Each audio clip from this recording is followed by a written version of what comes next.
Vous l'aurez compris, dans cette vidéo aujourd'hui, on va parler du train de Poudlard, le 75-955, qui est la dernière version commercialisée par Lego, et plus particulièrement de sa motorisation, non sans quelques difficultés. Tout d'abord, ce que vous pouvez constater, bon, on est déjà dans ma Lego Room, dans mon bordel, parce que c'est là où il y a la place de le mettre.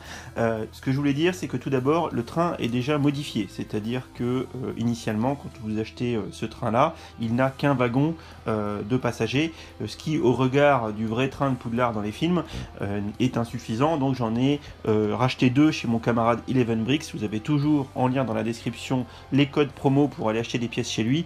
Donc ça m'est revenu environ à 30 € le wagon quand même, mais bon, c'est un set qui est cher, et les prix à la pièce sont pas forcément donnés pour ce genre de set avec les stickers et tout, quand on compte tout. Voilà, tout ça pour dire que du coup j'ai racheté deux wagons en plus, ce qui donne un look à mon Poudlard Express quand même vachement plus sympa. Je crois que dans le film, dans l'absolu, c'est 4 wagons de passagers. Là, vous allez voir comment le train galère déjà. Si je mets un wagon de plus, à mon avis, il avance plus. Donc, avant de mettre le train sur fond blanc pour mieux voir les modifications que j'ai pu y apporter, une petite vue d'ensemble où je vais le faire démarrer. Vous avez vu de toute façon les séquences initiales de la vidéo, il patine. Voilà, il patine parce que d'une part, je suis pas un spécialiste du train, et d'autre part, je pense que j'ai un problème de poids, c'est-à-dire qu'il n'est pas assez chargé sur l'avant, ce qui fait qu'il n'y a pas assez d'adhérence sur la motrice, ce qui fait que ça patine dans le vide. Voilà. De plus, comme vous pouvez le constater sur le display que j'ai là, enfin le montage, j'ai que des virages angle droit qui sont très serrés, et le train vraiment aime pas ça. Je pense que si j'avais des angles plus ouverts, moins serrés, moins arrondis, pour bien comprendre, j'aurais moins de difficultés à le faire tourner. Donc je vais le mettre en marche, tac, voilà, et vous allez voir qu'il va patiner dans la choucroute, et l'idée c'est que vous puissiez le voir revenir ici. Qu'en ligne droite ça se passe quand même plutôt bien, mais dans les courbes, vous allez le voir ici et ici, il galère quand même sacrément. Voilà, allez pépère. Donc là je le pousse un peu, parce que sinon il démarre pas. Allez. Donc là ça patine. Oh putain, oh putain. Ah, arrête-toi Simone. Alors ça je vais pas le couper au montage, c'est que là je l'ai fait partir dans la gare, donc il va falloir que je change l'aiguillage. Putain le boulet. Voilà, j'ai réparé l'erreur d'aiguillage. On repart cette fois-ci dans la bonne direction. Donc là, vous entendez, ça patine quand même. Là, on est dans le virage. Voilà. Là, ça patine bien. Là. En ligne droite, ça se passe bien. Et on retourne dans les virages. Et là, il patine. Il patine. Il patine. Bon, par contre, faut quand même admettre qu'un Poudlard Express qui passe comme ça, c'est magnifique. Alors là, on le voit bien. Allez, pépère, allez, allez. Maintenant que j'ai fini de vous casser les oreilles, on se retrouve sur le fond blanc pour ausculter un petit peu le bricolage que j'ai fait. Donc tout d'abord, je tiens à préciser que je ne suis pas spécialiste de MOC, donc My Own Creation, c'est-à-dire de création perso, donc je ne suis pas un grand maître constructeur, je suis encore qu'un jeune padawan, et je ne saurais que prendre favorablement toute critique qui pourrait être exprimée sur ce travail qui, pour moi, à mon sens, est relativement inachevé. Mais l'objectif de cette vidéo, ça va être de vous donner une première approche de motorisation de ce train, et de vous montrer surtout que c'est pas évident, et que la conception même initiale du train, à mon sens, encore une fois, complique la tâche pour motoriser cette machine, puisque certains trains, comme le train du train de l'hiver d'il y a 2 ans en créateur expert, lui était fait pour être motorisé, et une fois qu'on mettait le moteur et les power functions, ça se passait très bien. Là, ici, on va voir que c'est clairement pas le cas. Tout d'abord, avec la notice en dessous, on va faire une petite comparaison vite fait des deux éléments. En commençant par le wagon à charbon, qui est le plus simple à comprendre en termes de modification. Quand vous voyez le plan initial, finalement, on a ici la largeur des stickers. Enfin, tout le bloc ici fait 8 tenons de long.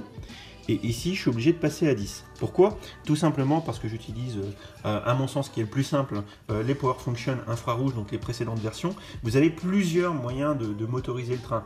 Dans la description, je mettrai une vidéo de JK Brickworks, non pas JK Brickworks, Dimitri dit pas de conneries, de Junk Bricks, qui donnait des versions avec un moteur qu'on met à la verticale dans la motrice, les Power Functions, ancienne version, les fonctions Power Up, les nouvelles, enfin, il y a plein de possibilités, mais moi, finalement, je m'oriente d'entrée de jeu, autant attaquer tout de suite là-dessus, sur sur les Power Function, les anciennes, c'est-à-dire avec la télécommande infrarouge, le bloc pile, le récepteur infrarouge qui est ici, et une bogie motorisée qui est en dessous. Mais ça, on verra après.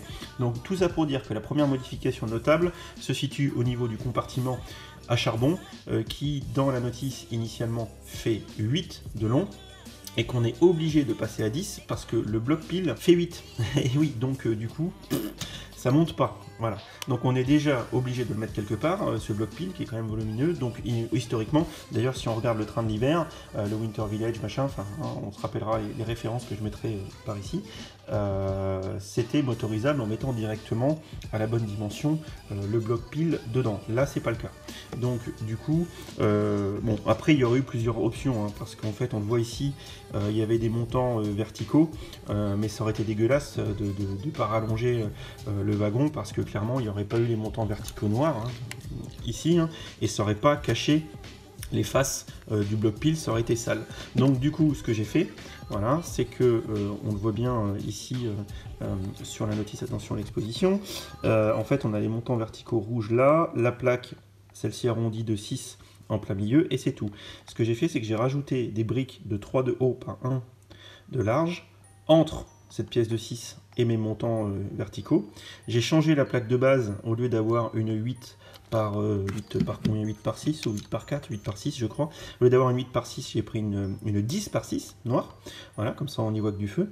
Et j'ai rallongé de 2 en mettant une brique de 1 de part et d'autre pour que ça soit relativement symétrique. Ensuite, là où ici on avait un montant droit, enfin une brique de 6, une brique rouge de 6 de long, et après une brique arrondie ici, j'ai gardé la brique de 6, mais cette fois-ci je l'ai mise en plein milieu, et des briques arrondies avec des petites plaques de 1 par 1. J'ai mis ça en symétrique pour avoir un arrondi de chaque côté, alors qu'initialement sur le wagon à charbon de 6, je n'en avais que d'un seul côté.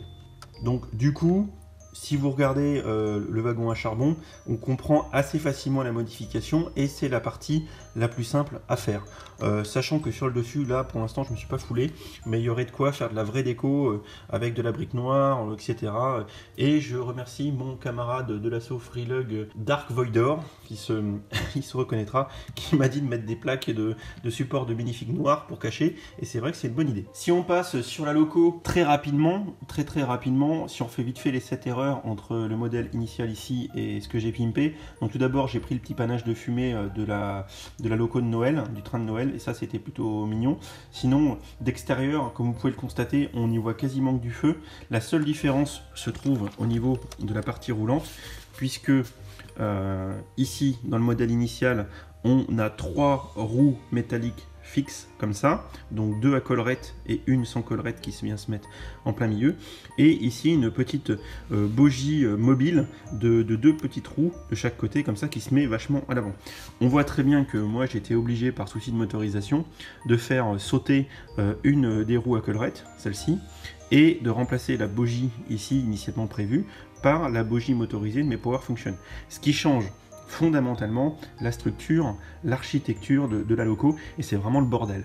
Bon, on va rentrer dans le dur avec la loco, hein, c'est un peu le but de la vidéo. Ça fait déjà 3 plombes qu'on est sur les généralités et un petit peu le vif du sujet. Donc déjà tout d'abord, sachez que c'est chiant. Et sachez que non seulement c'est chiant, mais qu'en plus il vous faut de la pièce. Donc si vous n'êtes pas un minimum équipé, ça va tout de suite être un petit peu compliqué. Donc je vous donne la démarche, un petit peu, la vue de l'esprit sur comment j'ai fait, mais dans tous les cas, il faudra vous dépatouiller un tout petit peu. Donc, tout d'abord, je dois avoir de la poussière là, à force de rouler, on voit des projections de poussière là-dessus. Donc, tout d'abord, il faut de quoi mettre, et voilà, j'ai le panache de fumée qui vient de se barrer, normal, tac, voilà. Tout d'abord, il faut de quoi mettre la bogie. Donc ce que j'ai fait, c'est que de mémoire, il n'y avait pas les plaques ici, hein, les barres Lego. Donc j'ai dû rallonger les barres Lego ici, et j'ai mis en fait une pièce ronde comme ça, qui permet de mettre le support, la pinoche qui est ici la pénoche de la bogie, parce qu'il faut qu'on soit libre en rotation. Donc comme ça, en clipant le truc dedans, ça marche. Et il faut le mettre à la bonne distance pour que ça puisse tourner sans taper dans les autres éléments. C'est un petit peu chiant, hein. C'est-à-dire j'ai vachement cherché au début sur la bonne position pour que ça tourne correctement. C'est pas forcément évident. Donc il vous faudra quelques pièces. Si je vous montre comment j'ai fait, il n'y a rien de transcendant. Il y a des pièces en dessous pour caler.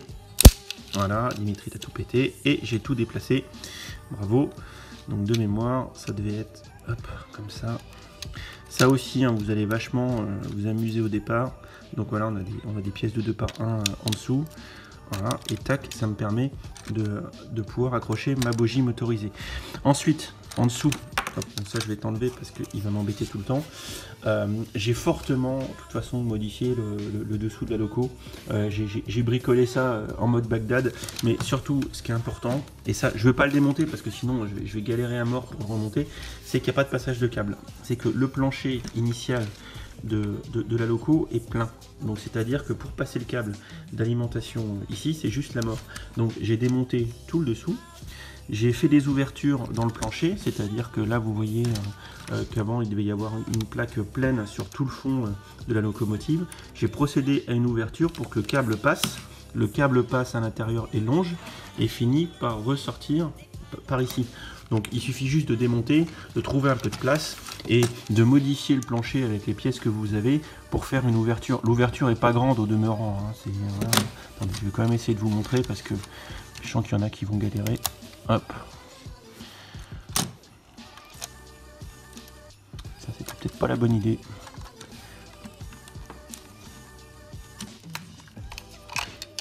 Voilà. Donc là vous voyez mieux comment j'ai procédé, c'est-à-dire que j'ai mis des plaques de 2 par 4 de chaque côté. Initialement, il devait y avoir une plaque pleine, hein. Donc ça suffit juste à faire passer le câble ici et à faire en sorte qu'il remonte pour pouvoir passer à l'intérieur et être caché, parce que sinon le câble il passe en dessous et c'est vraiment la misère. Donc bien évidemment ça vous fait modifier un petit peu l'arrière.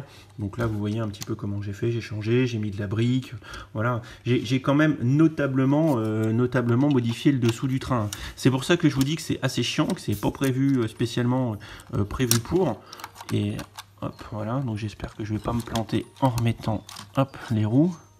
Voilà, je pense que c'était comme ça, vu qu'en plus j'ai zéro mémoire.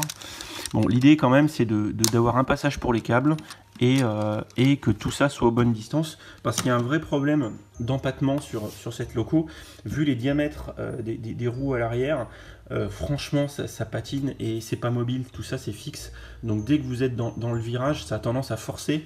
La roue du milieu, elle a tendance à battre et à passer par-dessus et par-dessous les rails. Et comme ça vient frotter et taper. Et ça me faisait dérailler le train en permanence. Donc moi j'ai choisi de ne pas changer la position de ces deux roues-là, de laisser à l'arrière comme ça. Et de mettre la bogie motorisée à l'avant dans une position maligne pour que ça tourne. Mais on le voit, ça reste quand même pas très optimisé. Et il faudrait mettre de la masse en fait. Parce que tout le poids est derrière. Ça tracte, mais il faudrait arriver à démonter l'avant, à mettre une pièce métallique lourde ici par-dessus la bogie pour que ça appuie dessus et pour que ça puisse générer de l'effort de traction et de frottement pour que le moteur puisse emmener le tout. Ensuite, la dernière modification, puis je pense que j'arrêterai là parce que la vidéo va être longue et c'est encore une fois pour vous montrer à quel point c'est juste un peu chiant. L'idée, c'est de faire péter quasiment toute la déco qu'il y a à l'arrière initialement et d'y mettre le récepteur infrarouge. Voilà. Donc là hein, c'est assez facile, hein, vous démontez un petit peu les fenêtres, les machins, tout ça, hein, ça se démonte bien et il y a pile poil la place de ranger le récepteur infrarouge. Alors ça marche par infrarouge, donc il faut qu'il soit visible. Donc là on voit qu'il est quand même pas mal caché le récepteur hier, et c'est pour ça des fois dans les virages ou si vous n'êtes pas bien orienté vis-à-vis du train, ça marche plutôt pas très bien. Mais bon, ça suffit pour le mettre en marche et l'arrêter. Donc dans l'absolu, advienne que pourra. J'ai essayé de replacer un petit peu de la déco qui était initialement prévue dans le set. Et puis voilà. Mais de toute façon, la motorisation la plus simple à mon sens, c'est celle-ci. Ça fonctionne. Si vous faites un petit parcours de Noël avec des virages pas trop ardus, ça fonctionnera. Moi je l'ai fait tourner en expo avec un bloc pile en régime minimum pendant je crois 15 heures d'affilée avec les mêmes piles, donc c'est plutôt intéressant. Donc le matériel qu'il vous faudra pour le motoriser, c'est évidemment le bloc pile on-off, tac, voilà, qui fait 8 par 4, la télécommande, voilà, et la bougie motorisée qui est ici, et le récepteur infrarouge. Ça vous fait quand même 4 éléments. Si vous avez les nouvelles fonctions Power Head Up, déjà ça vous supprime à minima le récepteur infrarouge, parce que dans le bloc pile, vous avez déjà la fonction Bluetooth, la fonction réception, soit une télécommande, soit un téléphone à la place, et vous avez du coup plus que ça.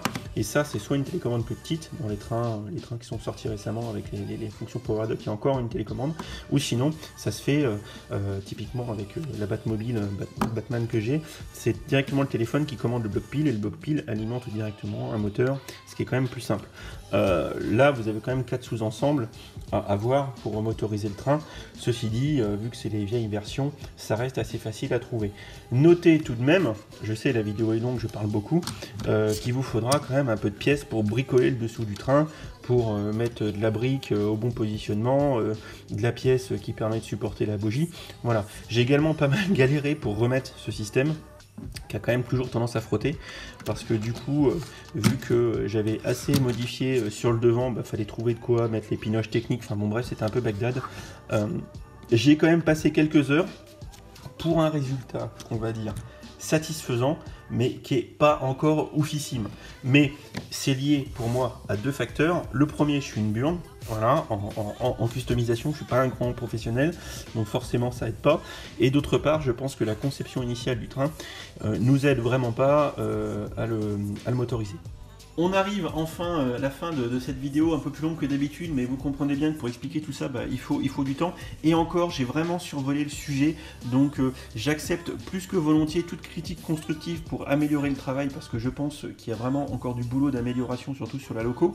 C'est clairement pas simple, hein. Je sais qu'il y a des maîtres constructeurs spécialisés des trains qui risquent soit de crier, soit de dire au secours, ou de dire mais non, il fallait faire comme ça. Voilà, donc je suis vraiment preneur de toutes ces options, sachant qu'il y a d'autres options de motorisation comme clairement les nouvelles fonctions Power Up, mettre un moteur à la verticale avec des pignons. Bref, il y a tout un tas de solutions que j'ai pas développées ici. J'ai pris pour moi la plus simple, tout du moins celle qu'on peut acheter relativement facilement ou d'occasion, etc. pour les gens qui seraient un peu moins légaux que nous, les spécialistes entre guillemets. Encore une fois, cette vidéo avait pour but de vous montrer que c'est pas facile, que c'est pas immédiat, parce qu'il a fallu que je rachète des pièces, les briques 3 par 1 ici, les briques arrondies pour que ça soit neuf et homogène, pour pas que ça soit dégueulasse, etc. Donc il y a un petit peu de boulot quand même hein, pour pouvoir arriver déjà à ce résultat qui est passable mais peut mieux faire. Donc ne vous lancez pas dans cette aventure si vous n'êtes pas prêt à bricoler, si vous n'êtes pas prêt à acheter des pièces ou en récupérer. C'est quand même pas anodin. Là où d'autres trains étaient vraiment faits initialement pour être motorisés, ce Poudlard Express ne l'est pas.